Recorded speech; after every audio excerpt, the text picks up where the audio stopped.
Some anime heroes train, some are born strong, and then there are these guys, the ones who step into the story already broken, already legendary, and ready to one-shot their problems. These are the top 10 anime where the main character is simply too powerful.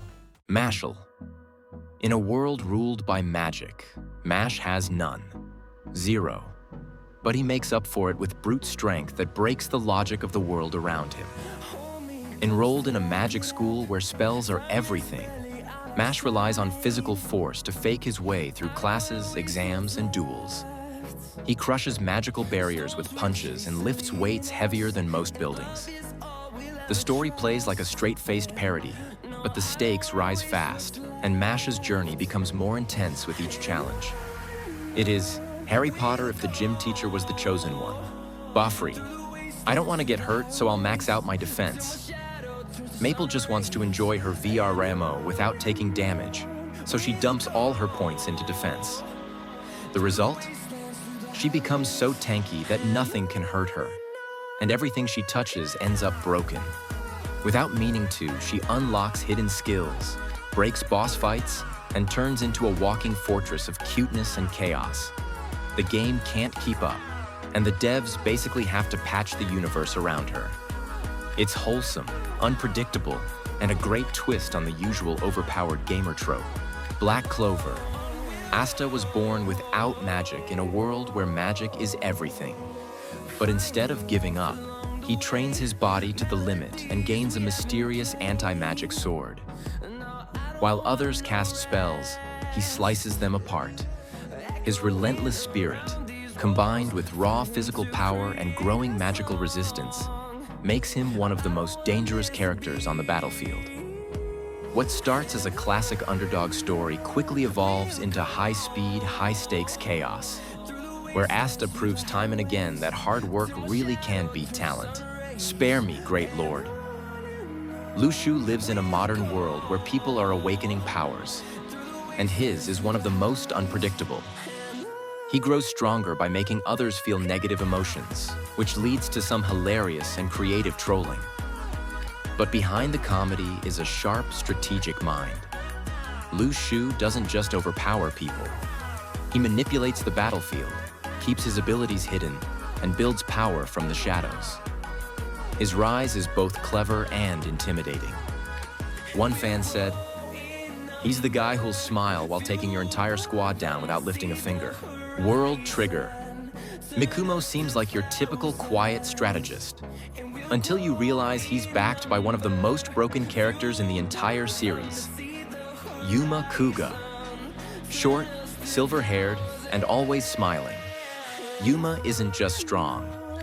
He's a walking anomaly. With his unconventional Tryon body and years of battle experience, he takes on elite fighters with ease and barely breaks a sweat. What sets World Trigger apart is how smart its power system is. Fights aren't just flashy, they're strategic. And Yuma?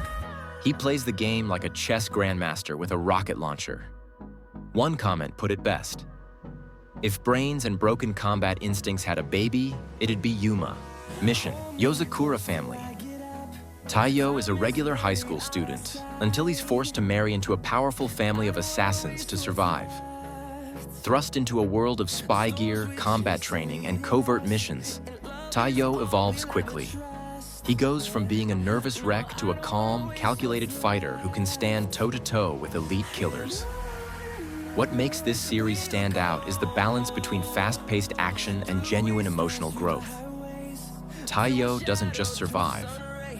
He adapts and becomes terrifyingly efficient. Even given the worthless appraiser skill, I'm still the strongest. In a fantasy world where appraising skills are seen as trash tier, the MC is kicked out of his party for being useless. Turns out, his skill reveals hidden potential in items, people, and situations. And he uses it to become incredibly strong in a way no one expected. He builds a team, improves gear, and outsmarts enemies who never saw him coming. His power isn't flashy, but it's terrifyingly effective.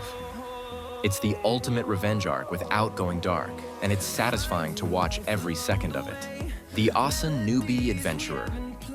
A 30-something office worker decides to become an adventurer, starting from scratch.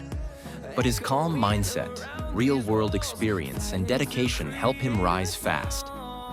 Unlike young hotheads, he studies his enemies, trains methodically, and earns the respect of powerful figures around him.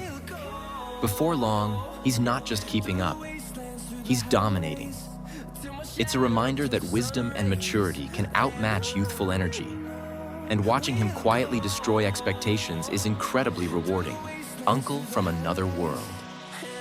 After spending 17 years trapped in a fantasy world, a man wakes up from a coma in the real world and still has all his powers. What follows is a bizarre, hilarious look at how someone ridiculously OP, who never realized it, adjusts back to society. He can cast spells, summon spirits, and wreck buildings, but he's more concerned about retro games and lost love. The series flips the isekai genre by showing the aftermath instead of the adventure, and it's both clever and emotionally rich. Loner life in another world. Haruka just wanted to be left alone. But when his entire class gets isekai'd, he ends up stranded solo in the middle of nowhere. Instead of panicking, he does what any extreme introvert would do. Grind like crazy. With no help, no guidance, and no expectations, Haruka builds himself into a one-man army. From crafting powerful gear to developing ridiculous skills, he outpaces everyone without even trying to show off. His classmates eventually realize he's terrifyingly ahead of them, while he just wants peace and quiet. It's the classic "don't talk to me" guy who becomes the MVP, and it works beautifully.